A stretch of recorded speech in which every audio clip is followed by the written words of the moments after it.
السلام عليكم ورحمة الله وبركاته. كل وعن وناس ملك استدونو كجوتان ومركلي برانشدنا عافمادka mawduucina ay waxaan kusoo qaadan doonaa calaamadaha lagu garto xanuunka loo yaqaan macaanka ama sonkorowga.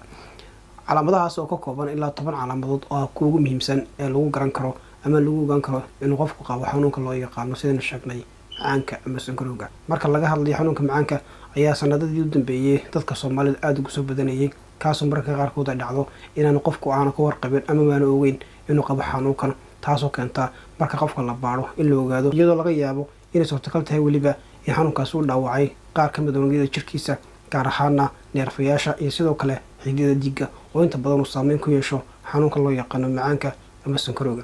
10 calaamadood ayaynu mid uga hadli doonaa intaan ku guda jirno mawduuceena. Haddaba marka laga hadlayo muxuu yahay xanuunka macaanka ama sonkorowga? Marka laga hadlayo xanuunka macaanka ama sonkorowga waxa ka mid ah xanuunada loo yaqaan chronic, taasoo micnihiisu tahay in qofku markaa hayo waqti dheer ama markaa uu yahay xanuunada qofku markaa muddada dheer oo la noolaado. Sidoo kale marka laga hadlayo siyaabaha ku yimaado waxa ka mid ah qanaca ama xubintaas loo yaqaan qanaca ama pancreaska luqadda qalaad ayaa waxa yaraada in la soo saaro hormoonka loo yaqaan insulin, taasoo markaa ay keento inay badato sonkorti maadaama hormoonka loo yaqaan insulin uu ka qayb qaato isu dheelitirka sonkorta ku jirta habdhiska dhiig wareegga. Haddii markaa ay badato maadada loo yaqaan sonkortu gaar ahaan qulqulka dhiigga waxay keentaa xaaladda loo yaqaan hyperglycemia, taasoo ka dhigata in sonkorta ay ku badan tahay habdhiska dhiig wareegga, taasoo markaa qofka u horseedi karta inay dhaawac u geysato jirkiisa ama gaar ahaan unugyada jirka sidaynu sheegnay waxaa ka mid ah tusaale ahaan oo kale neerfayaasha ama sidoo kale habdhiska dareenwadka iyo sidoo kale weliba xididdada dhiigga markaa iyagoo qaada. Waxaa la sheegaa in tirada dadka uu ku dhacay ee dunida ay hadda marayso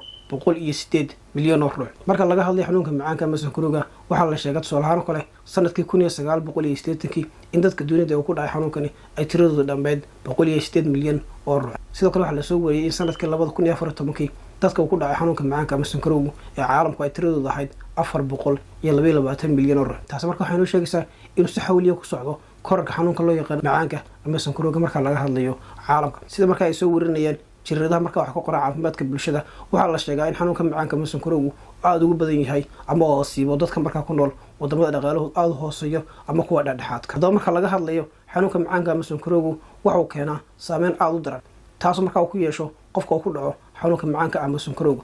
Waxyaabaha markaa uu keeno waxaa ka mid ah indho la'aan oo kale ka mid ah, waxaa kaloo keena in qofka marka kaliisa ay shaqadii ay joojiyaan, waxaa kaloo keena xanuunada ku dhaca wadnaha, waxaa kaloo keena xanuunka loo yaqaan faaliga ama shalalka dadka qaarkood u yaqaanaan. Iyagu dambeyn waxaa kaloo keeni karaa inuu qofku waayo qayb ka mid ah xubnaha jirkiisa gaar ahaan lugaha oo kale maadaama inta badan ay dhaawac soo gaarsiiso dhaawacyadaas markaa keena inaan qofku aanu ka bogsanin, taasina markaa qofka horseedo inuu qaliin maro, qaliinkaasna ugu dambeynta uu keeno in qofku ku waayo lugihii oo kale in laga jaro. Markaas marka laga hadlayo xanuunka macaanka yaa khatar ugu jira waxyaabaha la sheego waxaa ka mid oo kale da'da.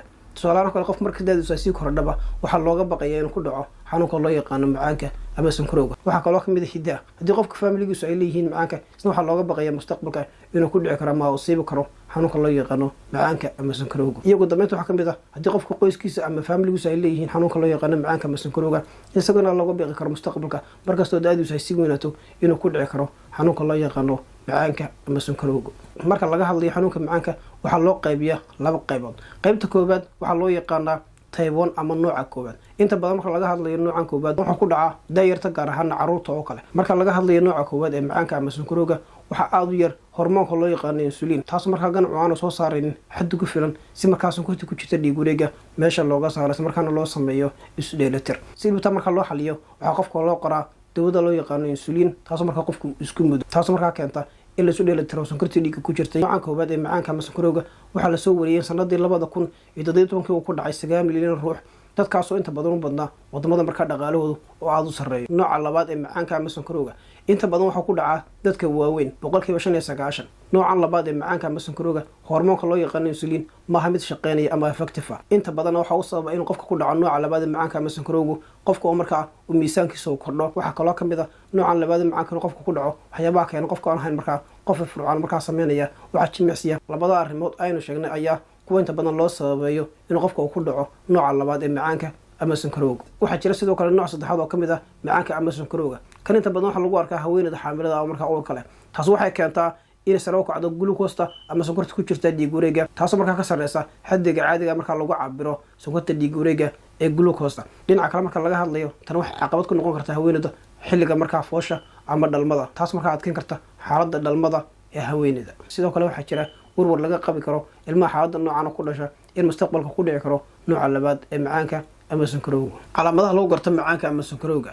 Marka laga hadlayo calaamadaha lagu garto macaanka ama sonkorowga noocyadiisa kala duwan ee nooca koowaad ee macaanka ama sonkorowga iyo sidoo kale nooca labaad waa kuwo kala duwan, waxaana ku xiran tahay xaddiga marka ay kacsan tahay ama ay sarreyso maadada loo yaqaano glucose ama sonkorta markaa ku jirta qulubka dhiigga. Marka laga hadlayo saddex calaamadood marka ugu caansan waxaa ka mid ah haraad fara badan marka qofku dareemo, waxaa kaloo ka mid ah kaadi fara badan gaar ahaan xilliga habeenkii iyo sidoo kale gaajo aad u fara badan. Waana saddex calaamadood ee ugu caansan ee marka lagu garan karo inuu qofku qabo ama uu leeyahay xanuunka macaanka ama sonkorowga. Waxaa kale oo ka mid ah calaamadaha lagu garto daal aad u fara badan oo marka qofku isku arko iyo sidoo kale qofku miisaankiisa aad marka u dhaco. Waxaa kaloo ka mid ah calaamadahaas qofka marka dabeecadiisa isbedesho kaasoo marka lagu arko cadho marka aad u fara badan. Waxaa kaloo ka mid ah in qofku marka aragtiisa hoos u dhacdo taasoo keenaysa marka qaarkood waxyaabo marka qofku arkayay aan si wanaagsan aan u arag. Waxaa kaloo ka mid ah calaamadaha in qofku leeyahay macaan ama sonkorow, qofka marka adag tahay haddii nabar ku dhacaan sidoo kale in ay adkaato in marka uu qofku bogsado. Waxaa kaloo ka mid ah calaamadaha lagu garto in qofku leeyahay macaan ama sonkorow, qofka marka uu kusoo noqdo infection ama caabuq kaasoo uga dhacay ciridkii maqaarkii iyo sidoo kale xubnihii taranka gaar ahaan marka laga hadlayo haweenka. Kuwaas waxay ka mid yihiin calaamadaha lagu garto inuu qofku leeyahay macaan ama sonkorow.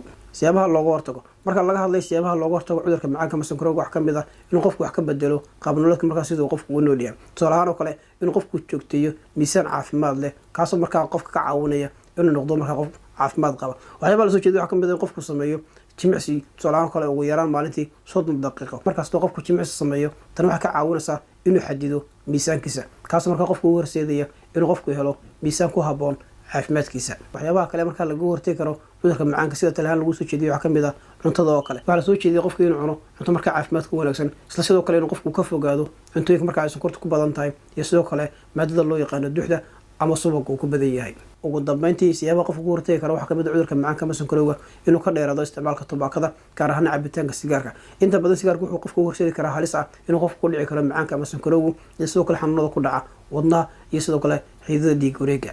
Qodobada aan sheegnay waxay ka mid yihiin siyaabaha looga hortagi karo cudurka macaanka ama sonkorowga, sida loo baaro iyo sida loo daweeyo cudurka macaanka. Marka laga hadlayo baaritaan xilli hore ah qofku waxay ka caawinaysaa in la ogaado xaaladda caafimaad ee marka qofku ku sugan yahay, taas marka qofka ka caawinaysa in la sameeyo baaritaan aan ku baxayn qarash aad u fara badan, taas marka keenaysa in xaaladda caafimaad marka qofka aad looga warhayo. Marka laga hadlayo siyaabaha loo daweeyo cudurka macaanka ama sonkorowga waxaa ka mid ah in la ogaado cuntada marka qofku isticmaalo iyo sidoo kale inuu yahay qofku qof markaa active ah markaa jimicsi sameynaya. Cuntada qofku isticmaalayo iyo sidoo kale jimicsigu waxay ka caawinayaan hoos loo dhigo maadada glucose ama sonkorta ku jirta dhiig wareega, taas markaa hoos u dhigaysa sidoo kale dhaawaca soo gaari lahaa xididdada dhiigga haddii marka ay sonkortu ay aad u sarreyso marka laga hadlayo qulubka dhiigga. Siyaabaha kale marka loo daweyn karo waxaa ka mid ah in wax laga bedelo waxa loo yaqaano lifestyle-ka ama qaab nololeedka marka qofku ku nool yahay. Waxyaabaha waxaa ka mid ah qofka laga bedelayo tusaale ahaan oo kale in cuntadiisa ay noqoto cunto markaa ku habboon, taasoo markaa laga dhigayo cunto markaa qofka ku macquula iyadoo laga xadidayo marka waxyaabaha marka ay sonkorta ku badan tahay iyo sidoo kale duuxda. Siyaabaha kale marka loo daweynayo cudurka macaanka waxaa ka mid ah in qofka marka loo qoro dawo tusaale ahaan oo kale irbada la isku mudo insulin iyo sidoo kale dawooyinka afka laga qaato. Intaas waxaa ka mid tahay marka siyaabaha marka loo daweeyo cudurka macaanka. Guud ahaan intaas ku kooban yahay mawduuceeni tani kulan baa ku maasan daawashadiina nabadgelyo.